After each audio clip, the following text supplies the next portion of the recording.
Hi guys, welcome back. कैसे हैं आप सब। आज की वीडियो में बात करने वाले हैं कावड़ियों को लेकर के। कावड़िया जो हैं, आप सब जानते हैं कि कावड़ लेकर के लोग बहुत दूर दूर की यात्रा करते हैं। बहुत दूर से हरिद्वार से लेकर के आते हैं कावड़, और कई सौ किलोमीटर की ये लोग जो है यात्रा करते हैं। तो ऐसी स्थिति में कावड़ियों को कुछ रिस्क होता है डिहाइड्रेशन वगैरह का। और हाँ, सबसे इम्पोर्टेंट जो जिसके ऊपर आज वीडियो बन रही है वो है कि कावड़ियों की जो किडनी होती है, किडनी को काफ़ी हद तक रिस्क होता है। तो मैं उसको एक्सप्लेन करने वाला हूँ कि किस तरीके से ये रिस्क होता है। जब किसी भी कारण से हमारी मसल्स जो होती हैं, मांसपेशियाँ, वो टूटती हैं या उनका डैमेज होता है, तो उस स्थिति में मसल्स के इस डैमेज से मायोग्लोबिन नामक एक प्रोटीन पैदा होता है। और ये जो मायोग्लोबिन पैदा होता है, ये हमारे ब्लड के सर्कुलेशन में चला जाता है, ब्लड में तैरता रहता है, और ये बॉडी से फिल्टर होकर के बाहर निकलता है। और इसको फिल्टर करने का काम किडनी का होता है। और इस मायोग्लोबिन से जो पदार्थ तैयार होते हैं वो भी हमारी किडनी को नुकसान पहुंचाते हैं। तो बेसिकली यहाँ पर फंडा क्या है सारा का सारा, कि जब भी मसल्स पर जोर पड़ता है, मसल्स डैमेज होती हैं किसी भी कारण से, तो मायोग्लोबिन पैदा होता है, और मायोग्लोबिन किडनी से फिल्टर होता है और किडनी को डैमेज करता है। तो यहाँ पर मैं आप एक किस्सा सुनाना चाहूँगा। आज से 8-10 साल पहले की बात है, जब मैं कॉलेज से पास आउट होकर के बिल्कुल एक फ्रेश डॉक्टर के रूप में जो है हॉस्पिटल मैंने ज्वाइन किया था। उस टाइम पर एक लड़का हॉस्पिटल में एडमिट हुआ था, और उसको क्या दिक्कत थी कि उसको यूरिन आना बंद हो गया था। बिल्कुल ही यूरिन नहीं आ रहा था उस लड़के को। फिर उसकी हिस्ट्री से पता चला था, जब उसने बताया डॉक्टर को, कि वो हाल फिलहाल में कावड़ लेकर के आया था, और कावड़ में वो जो कावड़ लेकर आया था उसमें वो रनिंग भी करते थे। तब ये सब चीज़ें जो है मेरे सामने आई थी पहली बार कि ऐसा होता है। तो जब भी हमारी मसल्स में कोई भी ऐसा बहुत ज़्यादा सीवियर एक्जर्शन की स्थिति होती है, मतलब मसल्स पर बहुत ज़्यादा भारी मात्रा में दबाव पड़ता है, बहुत ज़्यादा भारी मात्रा में उनको वर्क करना पड़ता है, उस स्थिति में वो डैमेज होती हैं, और यही मायोग्लोबिन पैदा होकर के किडनी को नुकसान पहुँचाता है। और ये जो है ऐसी स्थिति कावड़ियों से तो रिलेट कर रहा हूँ मैं। अदरवाइज जब इतनी ज़्यादा एक्जर्शन, जैसे कि मैराथन जो दौड़ होती हैं, उनमें इतनी ज़्यादा एक्जर्शन, इतना ज़्यादा डैमेज मसल्स का होता है, तो बेसिकली जो कावड़िया होते हैं उनको भी मैराथन दौड़ से आप कंपेयर कर सकते हैं। बहुत ज़्यादा दूरी तक वो लोग पैदल चलते हैं और रनिंग भी करते हैं। तो ये जो मसल्स डैमेज होती है, ये सिर्फ कावड़ियों को ही इससे रिस्क होता है, या कोई और मतलब बीमारी भी है? जी हाँ, दूसरी भी बहुत सारी बीमारियां हैं, मैं बताने वाला हूँ वो कौन कौन सी बीमारियां हो सकती हैं। किसी भी कारण से हमारी मसल्स क्रश हो जाए, कुचली जाए, जैसे कि कोई व्यक्ति, कभी कभी लोगों के पैर जो है, हाथ ट्रैक्टर के नीचे आ जाते हैं या बड़े बड़े ट्रक के नीचे आ जाते हैं, तो मसल्स उनकी जो है क्रश हो जाती है, टूट जाती है। उस स्थिति में भी ये मायोग्लोबिन पैदा होता है और उनकी किडनी को डैमेज करता है। जब कभी व्यक्ति जल जाता है, बर्न हो जाता है बहुत ज़्यादा भारी मात्रा में, तब भी सेम स्थिति होती है, मसल्स टूटती है और किडनी को नुकसान पहुँचता है। इसके अलावा कभी कोई ऐसी स्थिति हो जाए कि कोई व्यक्ति कहीं ऐसी जगह पर फंस जाए जहाँ पर उसकी बॉडी का टेम्परेचर बहुत ही ज़्यादा भारी मात्रा में बढ़ जाए। ऐसा तब होता है जब कहीं पर आग लगी हुई हो और कोई व्यक्ति उस बीच में फंस जाए, तो ना चाहते हुए भी उसकी बॉडी का जो टेम्परेचर है वो बहुत ज़्यादा हाई हो जाता है। उस स्थिति में भी उसकी सारी की सारी मसल्स टूट करके ऐसी स्थिति पैदा करने लग जाती हैं और किडनी को नुकसान पहुंचाने लग जाती है। और बर्न मतलब जो जल जाते हैं रोगी, किसी भी कारण से जो लोग जल जाते हैं, उनमें तो ये बहुत बड़ी समस्या होती है। इसके अलावा अगर किसी कारण से कोई मांसपेशी है, उसको खून की सप्लाई करने वाली जो मुख्य नस है वो बंद हो जाए, किसी कारण से उस नस के अंदर ब्लॉकेज हो जाए, तो मांसपेशी में खून नहीं पहुंचेगा और वो मांसपेशी धीरे धीरे डेड होने लग जाएगी, मरने लग जाएगी। तब उस स्थिति में भी ये मायोग्लोबिन पैदा होगा और किडनी को जाकर के नुकसान कर देगा। फॉस्फेट लेवल जब बहुत ज़्यादा कम हो जाता है, तब ऐसी स्थिति हो सकती है। दौरों की स्थिति में ऐसा हो सकता है। हालांकि जो दौरे पड़ते हैं और वो थोड़ी देर के लिए अगर रहते हैं, 5 मिनट के लिए, 7 मिनट के लिए, तो ऐसा नहीं होगा। लेकिन यदि किसी व्यक्ति को जो है संभाला नहीं जा रहा है, उसके घर परिवार वाले उसको हॉस्पिटल नहीं ला रहे हैं, और उस रोगी को बार बार दौरे पड़ रहे हैं, तो मांसपेशियाँ जो है बहुत ज़्यादा जोर से उन लोगों की खिंचती हैं और टूटती हैं बहुत ज़्यादा जोर से, है ना। उनका कोई कंट्रोल नहीं रहता है अपनी बॉडी पर। तो वो मसल्स जो है वो कितनी भी ज़्यादा ताकत के साथ, किसी भी अनियंत्रित मतलब अनकंट्रोल्ड रूप में वो मांसपेशी उसमें झटके लगते रहते हैं, तो ऐसी स्थिति में मसल्स पर असर पड़ता है और वो किडनी को नुकसान पहुंचा सकता है। तो ये मायोग्लोबिन जो पैदा होता है वो किडनी से छनता है। अब आप इस बात को जो है एक आम भाषा में इस तरीके से समझ सकते हैं, जब आप अपने घर में चाय छानते हैं, दूध छानते हैं, तो उसी स्थिति में जो छलनी होती है उसमें जाकर के एक ऐसी स्थिति पैदा हो जाती है कि चीज़ें छलनी बंद हो जाती है।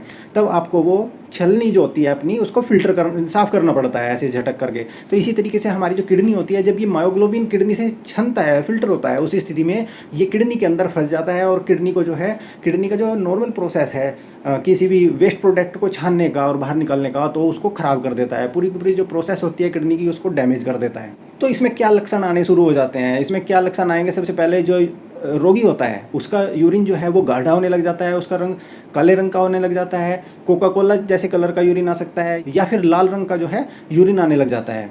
मांसपेशियों में बहुत ज़्यादा थकान होने लग जाती है और मांसपेशियों में जकड़ाहट और दर्द बहुत ज़्यादा होने लग जाता है उस रोगी को।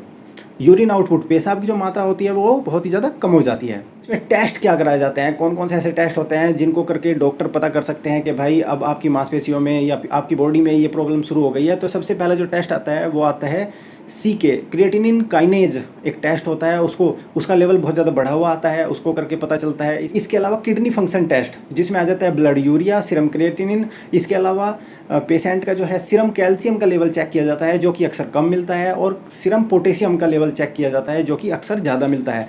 सीरम कैल्शियम जो है और पोटेशियम, ये दो ऐसी चीज़ें हैं जो हमारे हार्ट को कंट्रोल करते हैं, और इनकी मात्रा तो थोड़ी होती है बट ये हमारे हार्ट के प्रॉपर फंक्शनिंग के लिए जिम्मेदार होते हैं। तो यदि पोटेशियम की मात्रा ज़रूरत से ज़्यादा बढ़ जाती है तो उस स्थिति में डायरेक्टली हार्ट अटैक होने का खतरा होता है। हालांकि इन रोगियों में ऐसा देखने में नहीं मिलता है, बट अगर टेस्ट में पोटेशियम बढ़ा हुआ आता है तो डॉक्टर जो है प्रायोरिटी पे, मतलब एक इमरजेंसी स्थिति मानते हुए उस पोटेशियम को कम करते हैं।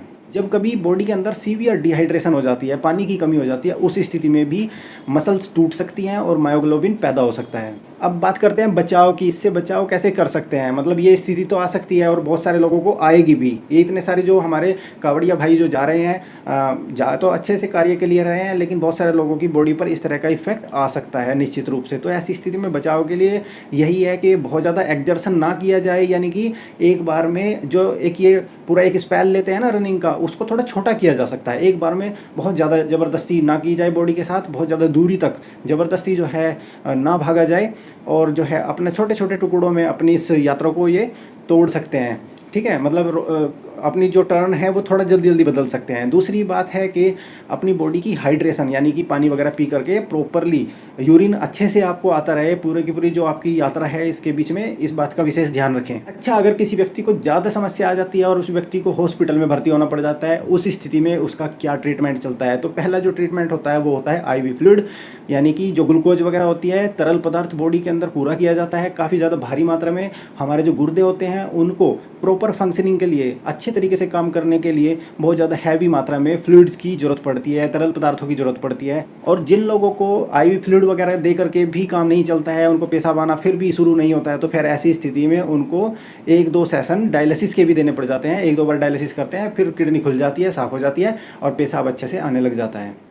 और 2 चीज़ें, कैल्शियम अगर कम है तो कैल्शियम की पूर्ति की जाती है कैल्शियम वगैरह के इंजेक्शन दे करके, पर उससे पहले डॉक्टर जो है लेबोरेटरी में टेस्ट करा के कैल्शियम की मात्रा चेक कर लेते हैं अच्छे से। दूसरी बात आती है पोटेशियम की, जिसको मैं पहले से ही काफ़ी ज़्यादा जोर इस बात पर डाल चुका हूँ कि पोटेशियम बहुत इंपॉर्टेंट होता है, और पोटेशियम हमारे हार्ट की पंपिंग के लिए और हमारे हार्ट को नॉर्मली फंक्शनिंग के लिए बहुत ज़्यादा जिम्मेदार होता है। इसकी मात्रा अगर बढ़ी हुई मिलती है तो डॉक्टर जो है उसको इमरजेंसी रूप में ट्रीट करते हैं, दवाइयाँ वगैरह दे करके potassium level immediately normal range में लाते हैं। तो ये है सारा का सारी प्रक्रिया, ये सारा ट्रीटमेंट, और क्या सावधानी रख करके आप इन सब चीज़ों से अवॉइड कर सकते हैं सब चीज़ें।